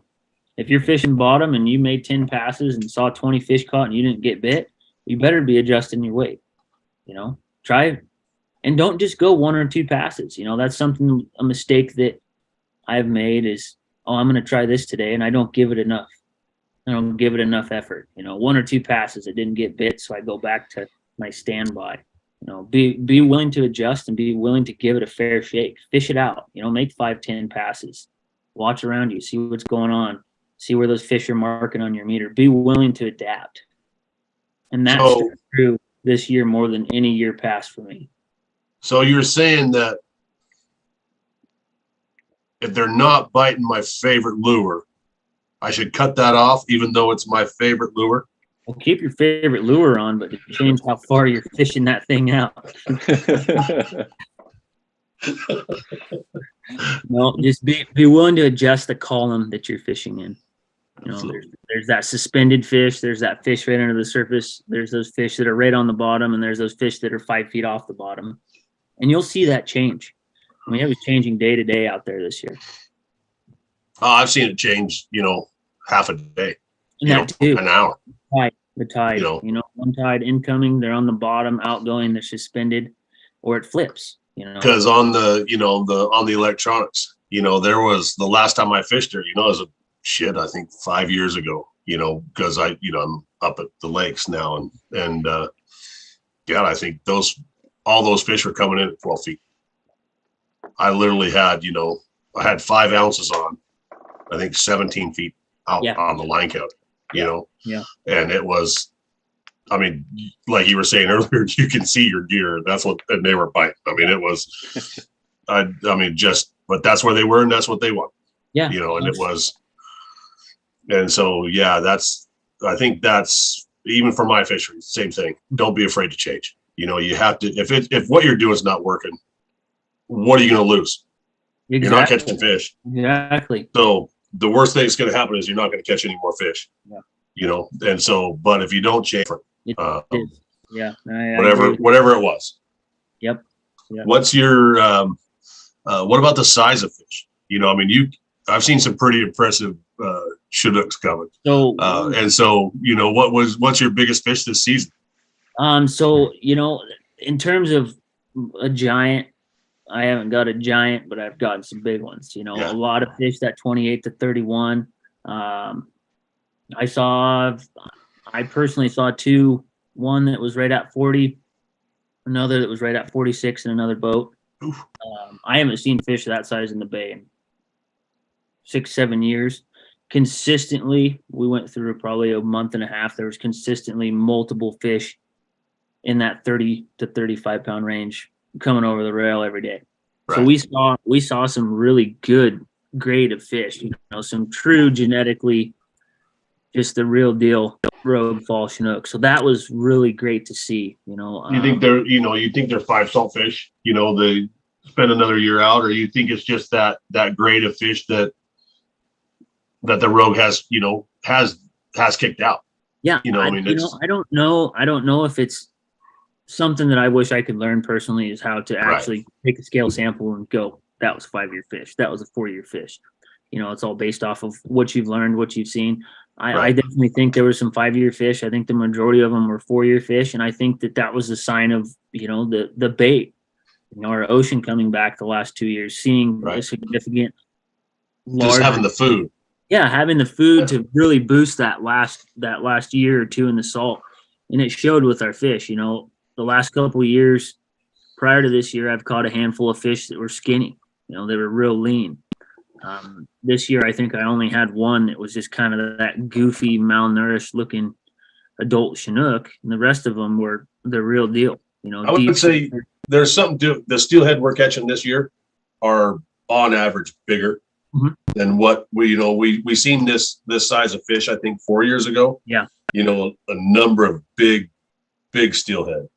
This year, the steelhead we are getting they're bigger than the average steelhead the rogue kicks out. And so it has, I would agree with it. It has to be ocean conditions. There was more food. They're just healthier, stronger. And so, yeah, absolutely. Yeah, hopefully it continues on and we can see that next year and a couple of more years. Yeah, for sure. Hopefully this cycle can continue, and it's showing, we're seeing good numbers of coho showing up.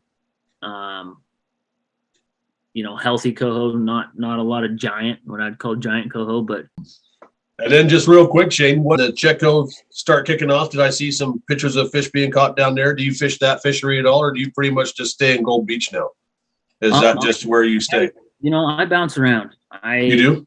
I like to stay nomadic. I like to chase the fish. It's it's part of the thrill for me is going from one fishery to another and just really having a lot in my back pocket that I know I have a program, so I can go there and I got a program. Right. I have been fishing the Chetco some. There is some fish in there. It's it's highs and lows. It's such a small estuary that those fish come in there and you pick off one or two and then that's it. They don't come back in. And then there's those days where they come in, they go up the river, and I think they flush back out. But there is some fish there. There's it's promising to see some fish getting caught there the last couple of weeks. So there's some fish to work with. The Chetco, I'll be curious to see what happens for it this year.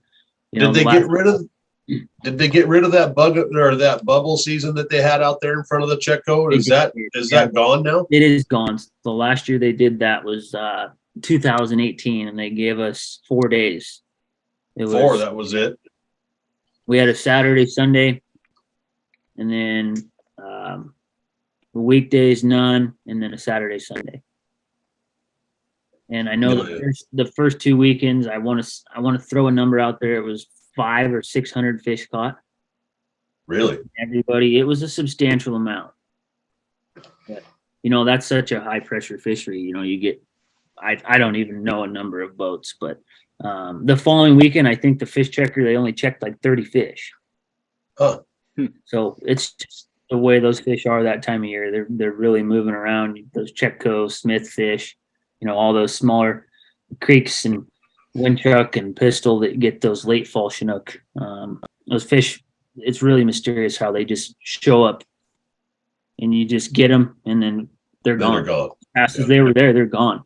And it's whether they go up the river and make their way through low water or they go back out. I don't know what the answer is with them, but there's some promising signs. I think the Chetco should have a good year. Hopefully we get some water so we can get some escapement and get some fish back up to that area. Make their way home. That river's got a soft place in my heart. I love those fish. That's one of the ones I remember the most as a kid is fishing there. So it's great to see that there is some fish coming back. I'll be curious to see here the next 2 weeks is kind of the make or break of what's going to happen, and what we see in numbers. So hopefully some fish show up. So, and I mean, because you don't fish it a whole bunch anymore, do you? I mean, you mostly fishing the Rogue once you leave your sled, your drift boat. It seems like you're more on the Umpquas in a net. Is that just because it's closer to home, or do you still, I don't see a bunch of pictures with you on the Chetco. You know what I mean? It just it seems like you're more on the Rogue and the Umpqua here once you get out of your sled. Yeah. So. I fished the Chetco last year for excuse me, a handful of days, and we had some good days there. But a lot of my customers they find out about the Umpqua and that's where they want to fish. So it wasn't a personal, like I don't guide the Sleds River. That's my home river. That I keep that river to me. Mm-hmm. When I go there to fish with my friends and my family to enjoy that fishery on a personal level, not on a business level. So for me, it's just where can I maintain the most amount of work without having to bounce around, without having to relocate. Once my season's set and it's go to work every day, I want to be able to run that same program and not bounce around too much. And I do still bounce around. I'll go back and forth from the coastal rivers to South Umpqua or North Umpqua. Right. Ideally, I'd love to be fishing the middle Rogue like I used to be able to. January, February, March, just drive down the road 10 minutes, put the boat in, and go catch winter steelhead. But you're having to chase those numbers, and as well as some of my clients, they've fished.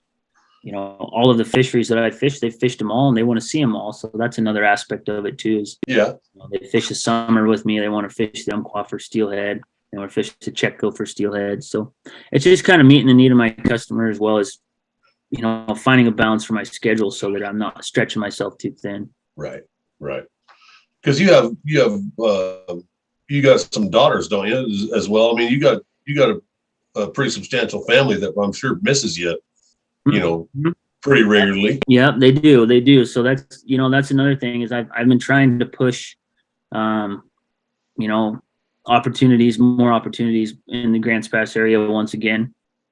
One thing that I'm kind of pushing more is steelhead, the fall steelhead.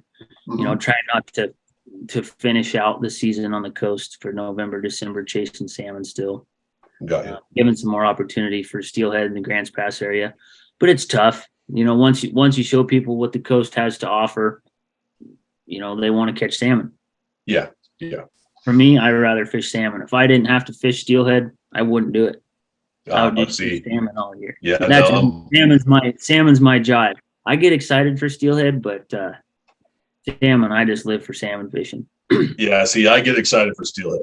I'll go see fun. I enjoy it, but I'm steelhead every time we hook up. I get excited. That's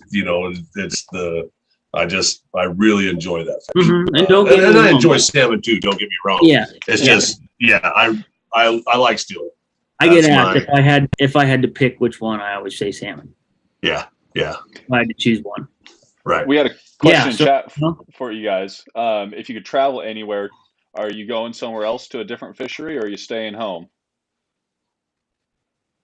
If you could go anywhere to fish, like pick one fishery, are you traveling somewhere else to go fishing? Are you going to hit a bucket list, or are you staying at home on a fishery? For me, I would have to say travel. That's only because of the experience, the experience that I've had with my home rivers, getting to spend so much time on them. Not that I'm burned out on them, not that I'm tired of them. I love them and I'm passionate about fishing them. But as an angler, getting to experience every aspect of these rivers, it's nice to go somewhere new, whether that's the ocean, out of San Diego, whether that's go up north, fish. I've never fished buoy 10. I still would like to see buoy 10 just to see it. But yeah, traveling, branch out, check out new fisheries. I've taken people from literally all over the world who fish salmon. I mean, practically everywhere. And they come and they fish the Rogue for the first time and they're absolutely blown away. I never even knew this was there. I get that all the time. I never even knew the Rogue River had fish like this. I'm thinking to myself, have you never heard about the Rogue River? But, it's all perspective. It's all what you know. So branch out, check out new fisheries, hire a guide, go to the tackle shop, make it worth your while. If you're going to plan a trip, I always tell people, don't wing it. If you don't want to hire a guide, go to the tackle shop. They'll get you set up. They'll point you in the right direction most of the time, give you enough knowledge to something to work with. And if you want to really just master a fishery or have the best chance, hire a guide, do your research. It's just like buying a car. Do your research, you'll find out if that person is presentable, if that person has, if they've made mistakes, it's, and be willing to try new people too. I take a lot of guys that fish with a lot of different guides because they're retaining that knowledge that I didn't know or that guy didn't know. So they're broadening their horizon.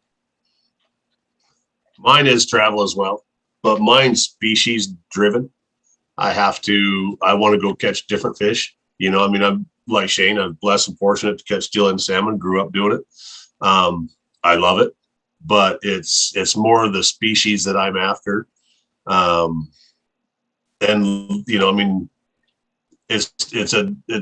Whether you hire a guide or not, it depends on what you're after.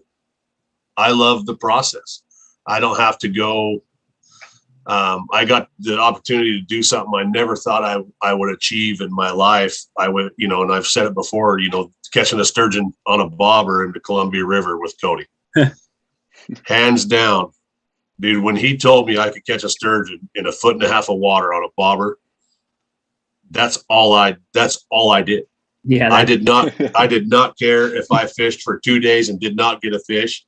When you see a 6 foot sturgeon roll in 1.5 feet of water on a bobber, I can't wait to go back and do it again. And so I'm with Shane on the hire a guide. I've already spent enough money getting there. I don't want to wing it. I'm going to hire an industry professional, even though I'm a fishing guide, very good at what I do. It's those fisheries are, when you see Cody break it down to that clinical of a level, I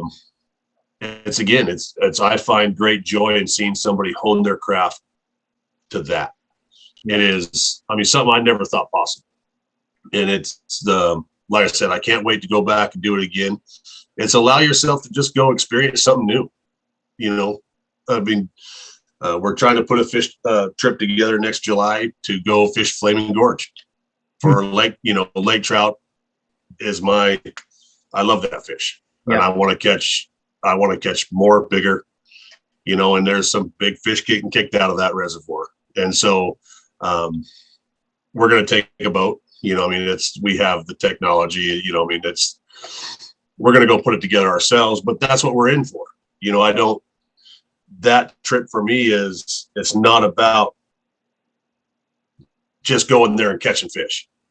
It's about going there, spending time with some of my best friends, and all of us throwing everything we know at it and having a good time. And so it depends on your experience. Are you there to catch fish, or are you there to experience the challenge? When we came home, I've been to Mexico, dude. I casted at that rooster fish for 3 days and never got bit.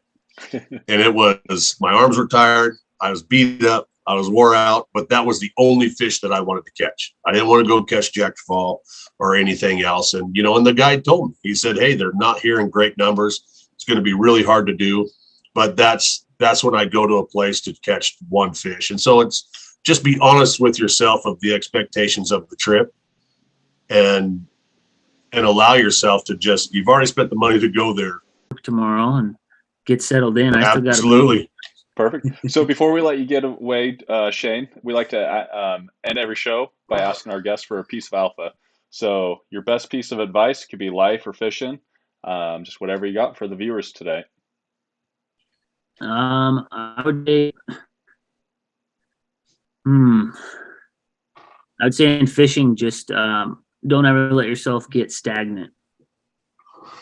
Don't ever settle for one thing. No matter what species you're targeting, salmon, steelhead, bass, out in the ocean, always be willing to adapt. If you're not willing to adapt, you'll no longer learn. I like it. Yeah. Kind of how I run my operation is, I know what works. Go ahead. My golden rule: come prepared for the day.